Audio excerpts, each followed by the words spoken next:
Hello all and welcome to our YouTube channel fabulous education. दोस्तों, हमने अपने class में बहुत सारे स्टूडेंट्स को देखा है जो कि आते ही पहले ये बोलते हैं कि सर हमें मैथ बिल्कुल नहीं आती। बिल्कुल का मतलब बिल्कुल भी, मतलब हमें मैथ पढ़े हुए बहुत दिन हो गए और आप जो चीज़ें क्लास में करवाते हैं वो भी समझने में शायद डिफ़िकल्टी हो। मोस्टली मैंने देखा है हर टीचर जो यूट्यूब पे पढ़ा रहा है या फिर आपको एजुकेट कर रहा है या फिर आप जो कोचिंग में जा रहे हैं, तो वहाँ पर भी आपको क्या है, बेसिक थोड़ा बताया जाता है। जैसे ट्रिग्नोमेट्री का हो गया कि ट्रायंगल है, ये है, उसमें भी एक्सपेक्ट किया जाता है कि आपको पाइथागोरस थ्योरम पहले से पता होना चाहिए या कुछ बता देते हैं।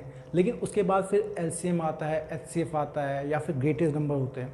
तो बहुत जगह ऐसा होता है कि बच्चे, स्टूडेंट्स, एस्पिरेंट्स वो स्ट्रगल कर रहे होते हैं इन्हीं चीज़ों को सीखने के लिए। तो इन्हीं चीज़ों को देखते हुए, क्योंकि मैं तो उनका बेसिक का अपना एक वो करवा देता हूँ, पहले एक मिनिमम लेवल अचीव करने के बाद ही वो उन क्लासेस में अटेंड करते हैं और चीज़ें सीख पाते हैं। पर मुझे यूँ लगा कि ये चीज़ें तो दिक्कत सबके साथ है, बहुतों के साथ है, और ये चीज़ कहीं पे कवर है नहीं। तो दोस्तों, ये जो मेरी सीरीज़ है, ये सीरीज़ है बेसिक बिफोर कोचिंग, है ना, B2C, basic before BBC, basic before coaching. इसमें क्या है कि आपको कोचिंग करने से पहले कहीं भी पढ़ें, आप ऑनलाइन पढ़ें, ऑफलाइन पढ़ें, किसी भी इंस्टीट्यूट में पढ़ें, उसकी बात नहीं है। लेकिन अगर आपको ये चीज़ें नहीं आती तो आपके लिए थोड़ी डिफ़िकल्टी होगी। जिन लोगों की मैथ स्ट्रॉन्ग है, चीज़ें आती हैं, उन लोगों को बिल्कुल ये आसान लगेगा।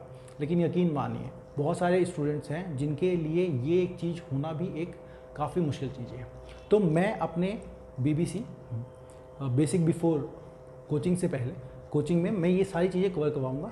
14 to 15 लेक्चर्स होंगे, हाफ आवर के होंगे, और इसमें आपके सारी चीज़ें कवर होंगी जो कि चीज़ें होती हैं।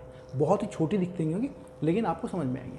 सबसे पहले तो हम समझते हैं, एक कॉन्सेप्ट आता है जब भी आप क्वेश्चंस कर रहे होते हैं, ये कर रहे हैं कि ग्रेटेस्ट 4 डिजिट नंबर, 4 डिजिट की चार संख्याओं की सबसे बड़ी वो, या फिर 4 संख्याओं की सबसे बड़ी सबसे छोटी संख्या, है ना।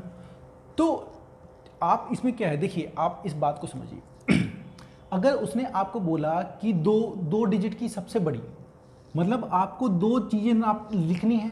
अब यहाँ पे एक चीज़ रखेंगे तो वो सबसे बड़ी होनी चाहिए। तो हम जानते हैं यहाँ पे अगर 9 रखा और एक और 9 रखा, इससे बड़ा तो कुछ नहीं हो सकता। तो जब भी आपको बोले 2 डिजिट की सबसे बड़ी संख्या या 2 डिजिट की सब ग्रेटेस्ट नंबर, तो 99 हो सकता है।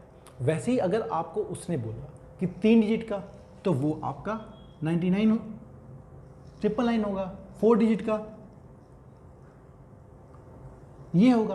तो जितने डिजिट का सबसे ग्रेटेस्ट नंबर वो आपको बोले, तो आपको उतने टाइम 9 लिख देना है। यही ग्रेटेस्ट नंबर बन सकता है उन डिजिट से। अच्छा, कई बार फिर वो पूछता है कि 4 डिजिट का स्मॉलेस्ट नंबर। तो दोस्तों, हम जानते हैं स्मॉलेस्ट तो सबसे 0 होता है, लेकिन हम 4 0 नहीं ले सकते क्योंकि ये कोई नंबर ही नहीं बना। 4 डिजिट का छोड़िए, तो हमको ये पता है ये 3 0 तो रह सकते हैं, लेकिन आगे वाला एक नंबर हमें देना पड़ेगा। अब इस नंबर को हमें ये देना पड़ेगा, 0 नहीं दे सकते। तो 1 to 9 में कौन सा नंबर दे सकते हैं कि मिनिमम हो? ऑब्वियसली 1 बचता है। तो 4 डिजिट की सबसे छोटी जो नंबर होगी वो ये होगी। अगर यही 3 डिजिट की बोली होती है तो आपसे ये, और आपको यही 2 डिजिट की बोली होती तो ये। अब आपको 1 डिजिट की सबसे बड़ी ग्रेटेस्ट संख्या क्या होती है? 9।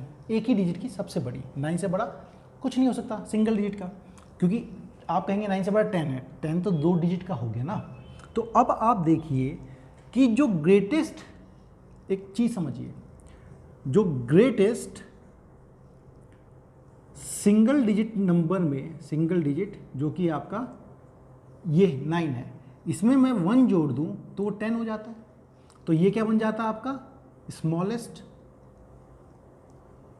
2 डिजिट नंबर। ये याद रखिएगा कि जो भी सिंगल डिजिट में अगर 1 जोड़ दूं तो स्मॉलेस्ट बन जाता 2 डिजिट का। और यही अगर 3 डिजिट होता स्मॉलेस्ट, तो उसमें वो क्या होता? 2 डिजिट का जो हाईएस्ट नंबर होता है, 2 डिजिट का हाईएस्ट नंबर क्या होगा? 99। इसमें अगर आप 1 जोड़ देंगे तो ये आपका मिलेगा 100। ये क्या हो गया? 3 डिजिट का सबसे स्मॉलेस्ट नंबर। तो ये कॉन्सेप्ट आपको समझ में आ जाना चाहिए। जब भी आपको बोले 2 डिजिट का स्मॉलेस्ट बताइए, 3 डिजिट का ये बताइए। ये LCM SCF वाले क्वेश्चंस में कई बार आता है कि आप वो नंबर बताइए जो कि 4 डिजिट की हो, सबसे बड़ी हो या सबसे छोटी हो, जो इससे डिवाइड हो जाए। उसके करने में ये काम आएगा आपको। ओके दोस्तों,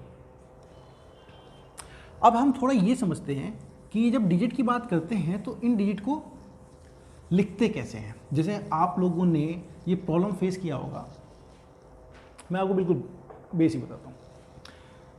कोई भी वो है, मान लीजिए 4 है, तो 4 तो 4 होता है। अब इसको लिखते कैसे हैं, 10 के 20 के मल्टीपल में, इसको नहीं, आगे वाला। मान लीजिए इसकी जगह आपको दे रखा होता 24, ठीक है, तो 24 को हम ऐसे लिख सकते हैं 2 इंटू में 10 प्लस 4, इसे कहते हैं यूनिट प्लेस, इकाई, ये दहाई है ना, फिर सैकड़ा आता है, फिर हज़ार। तो यूनिट प्लेस वंस टेंस 100,000 ऐसे करके हम आगे बढ़ते हैं। तो यूनिट प्लेस पे आती है जो चीज़, उसको आप 1 से मल्टीप्लाई करते हैं। जो टेंस प्लेस पे आती है उसको आप 10 से मल्टीप्लाई करते हैं। देखिए 2 इंटू 10 20 प्लस 4, ये।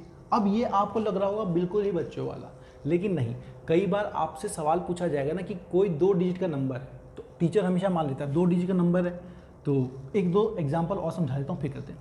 मान लीजिए इसकी जगह आपका होता 343, तो इसको आप कैसे करते हैं, यहाँ पे देखिए 100 प्लेस पे है, तो 3 इंटू में 100 होता, प्लस 4 10th प्लेस पे है, इंटू में 10 होता।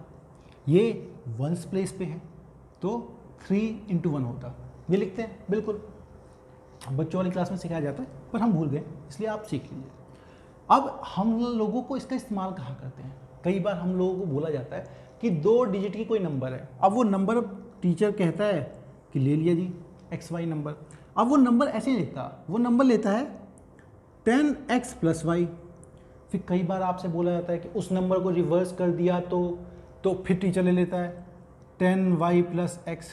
वो इसी लेता है दोस्तों, क्योंकि अगर आपने नंबर माना है XY, तो नंबर है XY, तो आपको ये पता है 1st प्लेस पे ये है और 10th प्लेस पे ये है। तो 10th प्लेस पे ये है, तो ये 10 से मल्टीप्लाई होगा। ये जैसे मैंने आपको एग्जाम्पल बताया 24, अगर ये 24 होता तो इसकी बात वही तो होती, 10 जो x प्लेस पे है 2 प्लस y प्लेस पे है 4। ये देखिए वही बन जा रहा है। और इसको रिवर्स करते मतलब आपको कहते हैं कि हम कहते हैं नंबर को बदल दे, अदला बदला, रिवर्स कर दिया। तो रिवर्स कर दिया तो इसको आप कर दीजिए 42। अब फिर वही बात देखिए, y क्या था 4 था, तो यहाँ पे 10 इंटू 4, वाई की वैल्यू है 4, यहाँ बन ये 42 रहा है, पर y की वैल्यू तो 4 है, प्लस x, देखिए x यहाँ पे 2 है, प्लस 2, ये भी देखिए आपका 40 प्लस 2 42 आ गया। इस तरह से चीज़ें होती हैं। तो अगर आपसे कोई बोले कि आप क्या कीजिए कि 5278 है, तो ये असली में क्या होगा, देखिए 1000 प्लेस पे है तो 1000 से मल्टीप्लाई होगा, ये 100 प्लेस पे है तो 100 से मल्टीप्लाई होगा। आप हर डिजिट को उसी से मल्टीप्लाई करते हैं, तो ही जाके वो जो उसका प्लेस है उसी में मल्टीप्लाई करते हैं, तो ही जाके वो नंबर फॉर्म होता है। ठीक है दोस्तों, तो आशा करता हूँ आप ये भी समझ गए होंगे। आपको इसमें भी कोई दिक्कत है तो इसको भी आप कर सकते हैं। चलिए अब हम समझेंगे थोड़ा सा जो हमारा नंबर सिस्टम है। कई बार क्या हो तो बात चलती है लैक्स में, 10 लैक्स में, करोड़ में, 10 करोड़ में, क्या होता है वो। देखिए इंडिया में तो क्या चलता है कि हम पहले 1000 को करते हैं, फिर करोड़ में आते रहते हैं। जैसे हम क्या करते हैं कि जैसे इसको लिखते हैं हम 1s 10s 100 1000 1000 हो गया।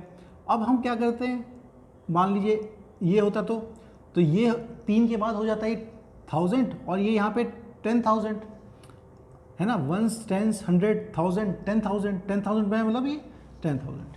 अब इसी पे अगर आप 0 और बढ़ाइए, देखिए शुरू में हम 3 पे जाते हैं, फिर उसके बाद 2 करते हैं। तो पहला ये 1s 10s 100 हो गया है ना, 1s 10s 100, फिर 1000, ये 10,000 वाली लाइन ये आ जाती है, फिर आपकी लैख की लाइन, और फिर 2 और बढ़ाते हैं हम, जैसे ये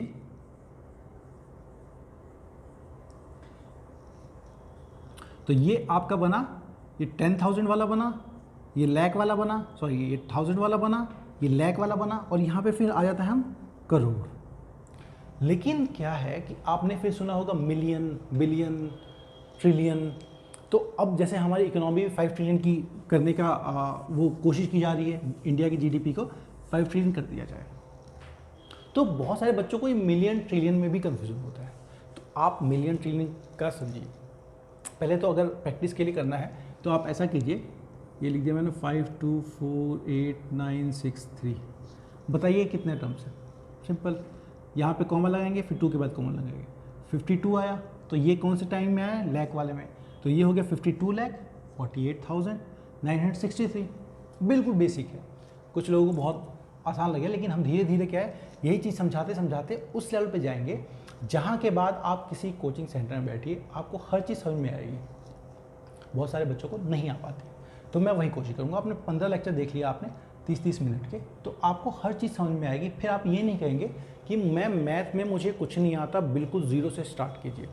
क्योंकि कोई भी टीचर जो आपको पढ़ा रहा होता है वो पूरे बैच को एवरेज लेके चलता है। तो पूरे बैच में बहुत होशियार भी होते हैं, बहुत वो भी होते हैं, तो आपको नहीं देते। तो आप ये चीज़ समझ लीजिए। चलिए अब बात करते हैं मिलियन की। देखिए क्या होता है फॉरेन सिस्टम में या फिर अमेरिकन सिस्टम में, वो बात करते हैं मिलियन, ट्रिलियन, 1000, बिलियन, इन सब की। वो क्या होता है, देखिए दोस्तों, हमने शुरू में 3 डिजिट छोड़ के फिर कॉमा दिया था, फिर 2 के बाद कॉमा देते हैं। वहाँ पे क्या होता है, आपका 3 के बाद कॉमा जाता है। जैसे इसको ये कहेंगे यहाँ पे 1000, फिर आप इसमें और 3 जीरो लगा दीजिए। देखिए ये हो गया आपका, ये 1000 था, ये आपका होता है मिलियन। बिलियन करना है तो आप 1000 गुना और कर दीजिए, 1000 गुना और करेंगे तो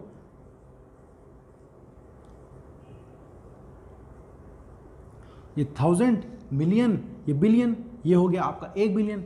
अब देखिए दोस्तों, अगर आपसे कोई पूछे कि 1 मिलियन में कितने लाख होते हैं, देखिए हम 3 के बाद ये लगाते थे, फिर 2 के बाद लगाते थे, हमारे लिए 10 बच जाता था। मतलब 10 लाख इंडियन सिस्टम में इज इक्वल टू 1 मिलियन। हम इंडिया को कहते हैं 1 बिलियन करोड़, 1 बिलियन पॉपुलेशन है ना, पॉपुलेशन हमारी 1 बिलियन है। 1 बिलियन क्यों है, वो 100 करोड़ के पार है। देखिए हमने लगाया यहाँ पे, इंडियन सिस्टम में होता तो यहाँ पे करते, फिर यहाँ पे करते, फिर यहाँ पे करते। देखिए ये 1000, ये 1000 वाली लाइन आ गई, ये लाख वाली लाइन आ गई, ये करोड़ वाली आ गई, 100 करोड़ हो गया। 100 करोड़ को हमने पार कर दिया। तो इसी तरह से आप इसमें फिर और 3 जीरो बढ़ाएंगे, मतलब 1000 आपका million is equal 1 trillion, 1 billion. Okay, अब इसी में आप क्या है 3 और जीरो बढ़ा दीजिए, इसको फिर बोला जाएगा ट्रिलियन। ठीक है, मिलियन, बिलियन और ट्रिलियन। तो ये हमारा क्या होता है, एक नंबर सिस्टम है जो फॉर्म में माना जाता है, या फिर आप इंटरनेशनल ट्रेड में भी देखेंगे तो ये है। इंडिया में लैक्स के टर्म्स में चलता है, लैक्स, करोड़, तो इसलिए हम क्या करोड़ इन सब में फिगर देखते हैं, हम सब अपना आराम से जानते हैं। चलिए, तो मैं आपसे, क्योंकि आपने थोड़ी चीज़ें सीख ली हैं, तो आप मुझे क्या है थोड़ा सा आप प्रैक्टिस करने के लिए कमेंट सेक्शन में ये बताइए कि 1 लाख में कितने 1000 होते हैं, और आप ये बताइए कि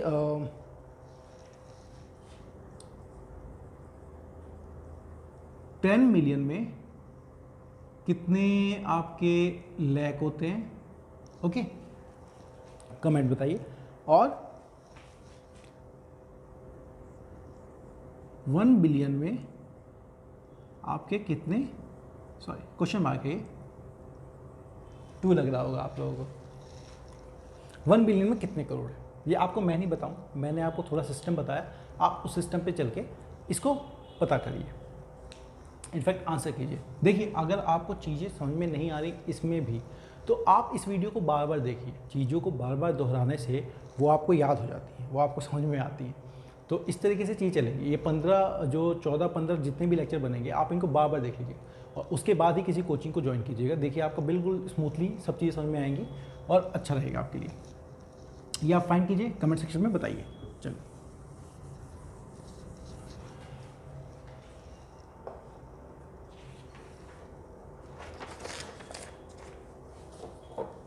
अब मैं बात करता हूँ आपको नंबर्स की।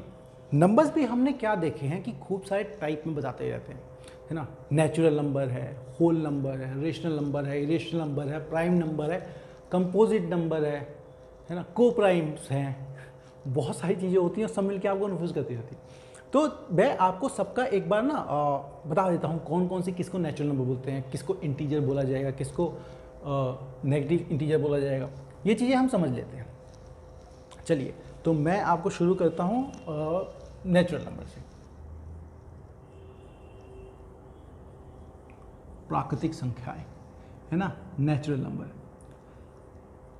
देखिए दोस्तों, नेचर में जो भी चीज़ें एग्जिस्ट करती हैं उसे नेचुरल नंबर मतलब काउंट कर सकते हैं हम। जैसे आपको बोलूं कि मैं आपके पास कितना मोबाइल है, एक मोबाइल है जिसे आप देख रहे हैं, 2 हो सकते हैं, 3 हो सकते हैं, कितने पेड़ हैं ये। अब मैं आपको बोलूं इस कमरे के अंदर कितने हाथी हैं, तो हाथी तो है नहीं, 0 है। तो नेचर में 0 एग्जिस्ट नहीं करता। अब कहने को तो यहाँ पे 0 हाथी हैं, यहाँ पे 0 शेर है, यहाँ पे 0 जंगल है, यहाँ पे 0 वर्ल्ड है, तो कुछ भी कहते रहिए। तो 0 नेचर में एग्जिस्ट नहीं करता। एक्चुअली में कोई चीज़ 0 मतलब दिखती नहीं है, क्योंकि वो 0 है ही नहीं तो दिखेगी कैसे, तो नेचर में होती नहीं। तो इसे नेचुरल नंबर में आपकी काउंटिंग हमेशा 1 से शुरू होती है, 1 2 3 4 इस तरह से चलती है। ये है आपका नेचुरल नंबर, ठीक है, इनको बोलते हैं नेचुरल नंबर। तो होल नंबर क्या होता है दोस्तों? होल नंबर जब आप नेचुरल नंबर में 0 को भी कंसीडर करने लग जाते हैं, 0 को ऐड कर लेते हैं, तो वो बन जाता है आपका होल नंबर। तो आप इसको कहते हैं 0 1 2 3 ऐसे चलते रहिए, 4 5 6 7 8 9। बस ये देखिए, नेचुरल नंबर नेगेटिव नहीं हो सकता। -1 नाम की कोई चीज़ एग्जिस्ट नहीं करती। मैं आपको थोड़ी देर अगले लेक्चर में माइनस का मतलब भी समझाऊंगा, माइनस होता क्या है, कुछ लेक्चर्स में के बाद, है ना। लोग कंफ्यूज हो जाते हैं, -12 + 15 क्या होता क्या है ना, plus minus minus minus plus plus plus क्या कहते रहते हैं लोग, है ना, दिमाग समझ में नहीं आता। -2 + 3 = +1 कैसे हो जाता है, 5 क्यों नहीं हुआ, है ना, या फिर कुछ और क्यों नहीं हुआ, कैसे, हम नंबर सिस्टम पे आराम समझाएंगे आपको। तो नेचुरल नंबर्स जो होते हैं वो नेगेटिव नहीं हो सकते। नेचर में नेगेटिव नाम के नंबर कोई होता नहीं है, माइनस ट्यूबलाइट है ना। होल नंबर जिसमें आपका 0 भी इंक्लूडेड हो। चलिए, और नंबर जो आपको मुझे बताने हैं वो है, एक होता है प्राइम नंबर। प्राइम नंबर कौन से नंबर होते हैं दोस्तों? प्राइम नंबर वो नंबर होते हैं जो या तो 1 से या खुद से डिवाइड हो। जैसे आप देख लीजिए, 3 किसी और से डिवाइड हो सकता है, 1 से हो सकता है या खुद से हो सकता है। अच्छा, आप 7 देखिए, 7 को आप किसी और से डिवाइड कर सकते हैं जो पूरा डिवाइड हो जाए, लेकिन देखिए ये भी प्राइम नंबर है। अच्छा, 4 2 से डिवाइड हो जाता है। मैं अभी अगले लेक्चर में समझाऊंगा आपको कौन किससे डिवाइड हो सकता है, कैसे पता लगाते हैं। 4 2 से डिवाइड हो सकता है, 2 के टेबल में आता है। ऐसे ही आपका 6 भी 2 के टेबल में आता है, तो ये नेचुरल नंबर नहीं है। तो अगर काउंटिंग करें तो देखिए, पहली बात तो ये कि 1 प्राइम नंबर नहीं है। ओके, 1 प्राइम नंबर नहीं है। 2 को प्राइम नंबर माना जाता है, 2 प्राइम नंबर है। 3 प्राइम नंबर हुआ, बिल्कुल हुआ। 4 नहीं, 4 तो 2 से डिवाइड हो जाएगा, 4 नहीं हुआ। 5, हाँ 5 तो 1 से और खुद से ही डिवाइड हो सकता है और किसी से नहीं, 5 हुआ। 6 नहीं, 6 तो 3 से भी डिवाइड कर सकते हैं, 3 2 = 6 और 2 से भी डिवाइड हो जाता है, 6 प्राइम नंबर हो नहीं सकता। 7 बिल्कुल है। 8 4 से भी हो जाएगा, 2 से भी हो जाएगा, 8 तो बिल्कुल नहीं हो सकता। 9 कैसे होगा, 9 तो 3 से डिवाइड हो जाता है। 10 भी नहीं, वो तो 5 से भी, 2 से भी, इन सब से डिवाइड हो जाता है। 11, हाँ 11 एक है जो आपका सिर्फ 11 से डिवाइड होगा या 1 से होगा, तो 11। इस तरह से आप चीज़ों को देख सकते हैं। ये प्राइम नंबर कई बार आपके नंबर सिस्टम में जब क्वेश्चन आते हैं कि बताइए इनमें से कितने प्राइम नंबर का सम का एवरेज बताइए, है ना, 5 शुरू के 5 या शुरू के 10 प्राइम नंबर, तो उसमें ये काम आएगा आपका, ठीक है। ओके, फिर आपका आता है एक कंपोजिट नंबर। कंपोजिट नंबर दोस्तों मतलब वो नंबर जो प्राइम नंबर नहीं है, जो किसी से मिलके बना। जैसे आपका 4, ये प्राइम नंबर नहीं है, 2 से बना है, 2 × 2, इसके अंदर कुछ और भी है। 6 3 है, 2 है ना। 8 जो भी छूट रहा हो, 9, 10, 11 नहीं, जो भी प्राइम नंबर नहीं है वो कंपोजिट नंबर है। ओके दोस्तों, वो आपका कंपोजिट नंबर है। अब आपने समझ लिया natural number, whole number, prime number, composite number. आप एक बार अपने मन में इन चीज़ों को दोहरा लीजिए, फिर मैं आपको आगे की चीज़ें बताता हूँ।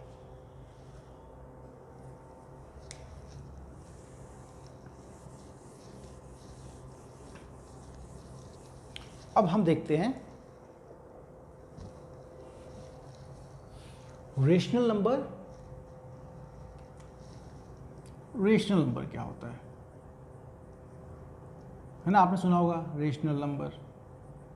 देखिए दोस्तों, रेशनल नंबर वो नंबर होता है जिसको आप P/Q के फॉर्म में लिख सकें, और यहाँ पे Q की वैल्यू 0 नहीं होनी चाहिए, वही रेशनल नंबर है। जैसे आपने देखा होगा 5/2 लिख दो, 3/4 लिख दो, कुछ भी लिख दो, है ना। इनफैक्ट 2 भी रेशनल नंबर है। कैसे भाई, 2 कुछ नहीं है तो 2 के नीचे हमेशा 1 होता है।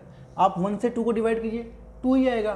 कोई भी नंबर 3 हो, 4 हो, सबके नीचे 1 तो होता है, तो P/Q के फॉर्म में लिख सकते हैं, है ना। आपका 7/6 किसी को भी जो ऐसे फॉर्म में लिख सकते हैं, तो वो आपका हो जाता है रेशनल नंबर। तो रेशनल का उल्टा होता है एक इरेशनल नंबर। इरेशनल नंबर क्या होता है दोस्तों? इरेशनल नंबर वो नंबर होता है जिनको आप इन फॉर्म में नहीं लिख सकते हो। जैसे √2 की वैल्यू मतलब अपॉन में 1 है, लेकिन ये रूट क्लियर नहीं है, √2 इरेशनल है। √3, √5 ये सब इरेशनल है। साथ में आप ये भी याद रखिए कि पाई की वैल्यू हम 22/7 लेते हैं, होता नहीं है वो, हम अप्रॉक्सीमेट फिगर, अप्रॉक्सीमेट डिजिट तक लेके आते हैं, पर पाई की वैल्यू एग्जैक्ट 22/7 नहीं होती है। और पाई भी दोस्तों एक फ्रैक्शन, रेशनल नंबर नहीं है पाई, ये याद रखिए। पाई एक इरेशनल नंबर है। तो आपने सीखा रेशनल नंबर क्या है, इरेशनल नंबर से क्या है। अब आगे हम सीखते हैं। अच्छा, मैंने आपको बताना भूल गया कि 1 जो होता है 1, वो ना कंपोजिट नंबर है, ना किसी से मिलके बना हुआ है, और ना ही वो प्राइम नंबर है। ओके, तो ये याद रखिएगा। उसको बताने से पहले एक और चीज़ हमने सीखा है, इवन नंबर। इवन नंबर क्या है दोस्तों? इवन नंबर वो नंबर होते हैं जो कि 2 से डिवाइड हो जाए। कोई भी नंबर जो 2 से डिवाइड हो जाए वो होता है आपका इवन नंबर। जैसे आपका 2 खुद ही इवन नंबर है, 4, 6, 8, 9 नहीं 10, ऐसे आप चलते रहिए, सारे इवन नंबर हैं। 248, देखिए एंड में 8 आया, 2 से डिवाइड हो सकता है, इवन नंबर है ना। 376 इवन नंबर है, एंड में 6 है, तो जो 2 से डिवाइड होता होगा। मैं आपको बताऊँ डिविजिबिलिटी कैसे चेक करते हैं। चलिए अब देखते हैं हम ऑड नंबर। तो जो इवन नहीं होता ऑड होता है, मतलब जो 2 से डिवाइड नहीं हो सके, जो 2 से डिवाइड नहीं हो सके, वो आपका ऑड नंबर है। जैसे 1, 3, 5, 7, 9, 11 चलते रहिए, है ना। इवन नंबर हो गया, ऑड नंबर हो गया। अब आपका आता है क्या क्या रह गया है, इवन, ऑड, रेशनल हो गया, आपका रेशनल हो गया। मैंने आपकी लिस्ट बनाई थी, ओके, इंटीजर रह गया। इंटीजर दोस्तों वो जिसकी जो आपके प्लस और माइनस दोनों में आ सके, और 0 भी इंक्लूड होता है, लेकिन इसकी वैल्यू पूरी होनी चाहिए, होल, है ना। मतलब जैसे ये 1 है, ये पूरा है, 2 है, पॉइंट में नहीं होता ये, है ना। पॉइंट का मतलब है, पॉइंट अगर होता है जैसे 1.1, तो हमें पता है अगर आपको 1.1 या फिर 2.5 दे रखा हो तो ये पॉइंट हटाते कैसे हैं। देखिए दोस्तों, आप जितने पॉइंट हटाएंगे उतने नीचे 1 के साथ में 0 लगाएंगे, जितने पॉइंट हटाएंगे उतने ही 1 के साथ 0 लगाएंगे। जैसे मैंने पॉइंट के बाद एक डिजिट है, तो मैं इस पॉइंट को हटाऊंगा तो 1 के नीचे एक 0 लगा दूंगा। मान लीजिए 2.55 होता, मैं पॉइंट हटाता तो पॉइंट के बाद 2 डिजिट थे, तो मैं क्या करूंगा, एक के बाद 2 डिजिट लगा दूंगा। ऐसे ही आपका 3.693 होता, तो पॉइंट के बाद कितने डिजिट हैं, 3 डिजिट हैं, तो मैं पॉइंट हटाता तो 1 के पीछे 3 डिजिट लगा दूंगा। ये याद रखिएगा, जैसे पॉइंट हटता है वैसे यहाँ डिजिट लग जाता है। तो इंटीजर क्या होते हैं, वो जो पूरे होते हैं किसी फ्रैक्शन में नहीं होते, मतलब इस तरीके से नहीं होते, वो होंगे आपके 1 2 3 4, इनफैक्ट 0 भी होता है, फिर -1 भी आता है, -2 भी आता है, आप कुछ भी कर दो, -3 -4 5। इंटीजर में आपके नेगेटिव वैल्यू भी हो सकती है, और ये सारे मिलके दोस्तों इंटीजर। अच्छा, आपको बोले कोई पॉजिटिव इंटीजर, तो पॉजिटिव इंटीजर आप कहाँ से होगा, ये 1 2 3 4 सब पॉजिटिव है। यही अगर आपका बोला होता नेगेटिव इंटीजर, तो ये आपका नेगेटिव इंटीजर -1 -2 -3 सब चले जा रहे हैं, जितने माइनस में हैं वो सब नेगेटिव होंगे। अच्छा दोस्तों, रियल नंबर क्या होंगे, वो ये सारे नंबर जो हैं आपके वो रियल नंबर है। वो पॉइंट में भी हो सकता है, बिना पॉइंट के भी हो सकता है, ये सब रियल नंबर के अंदर ही आते हैं। तो याद रहेगा आपको, रियल नंबर के अंदर आपका सब नंबर आता है। ओके, ऑड नंबर भी रियल है, इवन नंबर भी सारे रियल हैं, इंटीजर भी रियल है, ये रियल है। रियल का उल्टा एक्चुअली एक कॉम्प्लेक्स होता है, उसमें एक आयोटा होता है, लेकिन आपको ये सब जानने की कोई ज़रूरत नहीं, वो आपके किसी काम के नहीं। 11th-12th क्लास में सिखाया जाता है, आयोटा करके हम एक कॉम्प्लेक्स नंबर बनाते हैं, इसमें एक इमेजिनरी होता है, लेकिन क्योंकि वो आपके सिलेबस में है ही नहीं, चीज़ें हैं ही नहीं, तो उसको आपको सीख के क्या फ़ायदा। तो आप अभी तक इतना ध्यान रखिए। तो ये था दोस्तों हमारा आज का लेक्चर। आज के लेक्चर में इतना ही, आप इसको बार बार देखिएगा, चीज़ों को समझिएगा।